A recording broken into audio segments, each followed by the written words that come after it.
Саламатсыздар ма, құрметті оқушылар? Бүгінгі сабағымыздың тақырыбы екі айнымалысы бар сызықтық теңдеулер жүйесін алмастыру тәсілімен шешу. Сабағымыздың мақсаты екі айнымалысы бар сызықтық теңдеулер жүйесін алмастыру тәсілі арқылы шешу, жалпы түрдегі өрнегін жазу, теңдеулердің шешімдері болатын сандар жұбын жаза білу. Ескеріп кететін жағдай, бұл бізде бекіту сабағы, сондықтан да біздер мысалдар, есептер қарастырамыз. Бірінші мысалды қарастыратын болсақ, көріп тұрғандай бұл жерде біздер рационал өрнекпен берілген, бөлшек түрінде берілген. Енді бұны шығару үшін бізде яғни бөлімінен құтылу керек. Бөлімінен құтылу үшін біздер бұл өрнекті ортақ бөлімге келтіріп, сол ортақ бөлімге келтірілген санға көбейтіп жібереміз. Сонда біздер бөлімінен оңай құтыламыз. Бірінші өрнектің бізде ортақ бөлімі 15, 15-ке көбейтеміз бірінші өрнекті. Екінші өрнектің бізде ортақ бөлімі ол бізде 12, екінші өрнекті 12-ге көбейтеміз. Енді бірінші өрнекті 15-ке көбейтетін болсақ, ол бізде 3 пен 15 қысқарып 5, 2х қосу 1, минус 3х минус 2y, яғни 5 пен 15 қысқарып 3 қалды. Тен 4, 2х қосу y, 15 пен 15 қысқарып кетті. Ары қарай астыңғы өрнекте 12 мен 3 қысқарып 4х минус 4y, қосылған 12 мен 6 қысқарып 2, 5х минус 11y, тең болады 4 пен 12 қысқарып 3, 3х минус 1. Енді осы ары қарай біздер мына өрнектерді жақшаны ашып аламыз бірінші. Жақшаны ашатын болсақ, 10х қосылған 5 минус 3х қосу 6y. 4 көбейтілген 2х ол бізде 8х. 4 көбейту y-іміз ол қосылған 4y. Ары қарай 4-ті x-ке көбейтсек 4х, 4-ті минус 4-ке y-ке көбейтсек минус 16y. Қосылған 10х минус 22y, 9х минус 3.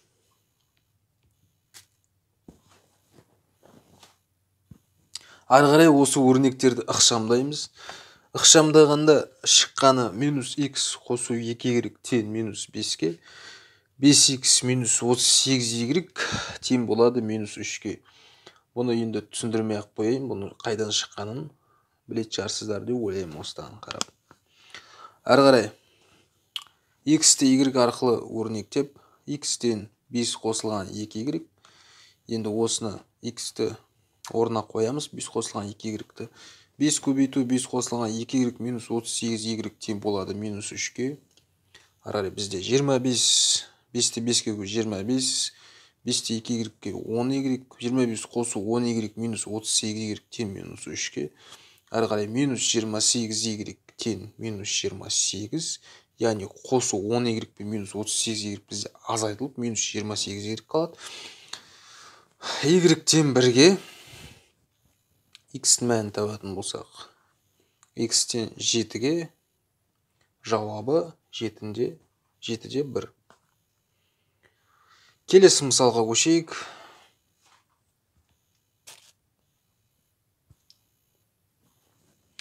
Келесі мысал мынандай.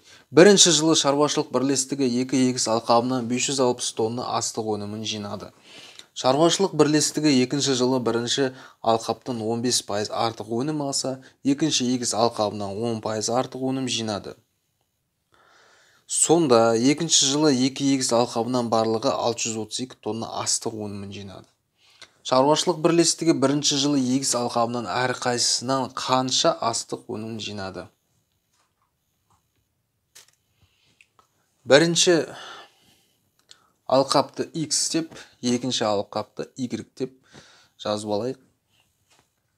Енді x-ке y-ті қоссақ 560, яғни олар бірінші жылы 2 егіс алқабынан 560 тонна. 2 егіс алқабын қосқан кезде 560 тонна.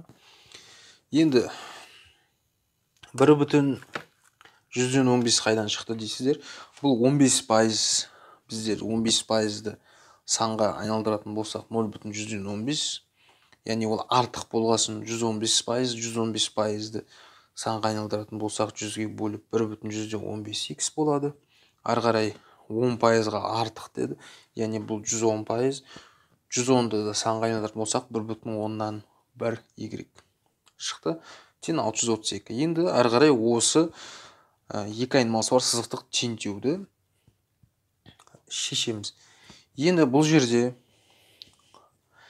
астыңғы өрнекке қарайтын болсақ, бізде ондық бөлшек ретінде берілген. Ондық бөлшектен енді құтылу үшін, яғни жеңіл шығару үшін мен бұл астыңғы өрнекті 100-ге көбейтіп жіберемін.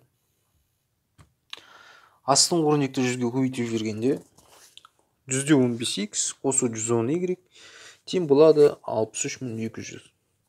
X тең 560 минус y. Ары қарай енді астыңғы өрнекті тағы да 5-ке бөліп жібердім.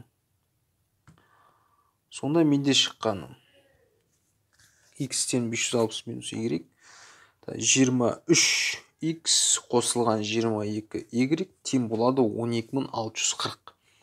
Енді x-тің орнына 560 минус y-ті қойып, бір айнымалысы бар сызықтық теңдеуді шешеміз.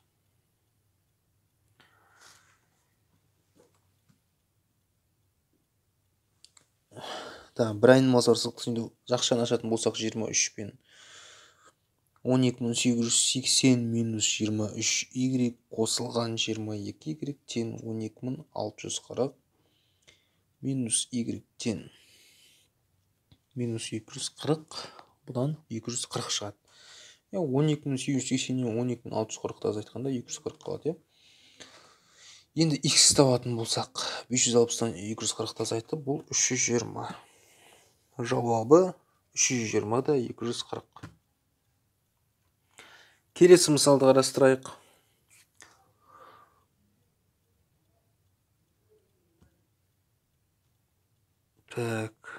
Келесі мысалды қарастырайық. Бірінші санның 7-тен 3-і, екінші санның 4-тен 3-нен 6-ға кем. Ал бірінші санның 4-тен 1-і, екінші санның 8-ден 1-нен 4-ке артық. Бірінші сан және екінші санды табыңдар. Бірінші санды x деп, екінші санды y деп алдым. Содан 7-тен 3x минус 4-тен 3y тең болады минус 6-ға. 4-тен 1x минус 8-ден 1y тең болады 4-ке. Бұдан сәйкесінше 28 бен 8-ге көбейткенім бұл бөлшектен құтылу үшін. Әрі қарай бізде 12x минус 21y тең минус 168-ге. 2x минус y тең болады 32-ге. Осындай екі айнымалысы бар сызықтық теңдеулер жүйесі шықты. Енді әрі қарай сіздерге тапсырма осыны шығарып аласыздар деген ойдамын енді. Осымен бүгінгі сабағымыз аяқталды. Қош, сау болыңыздар.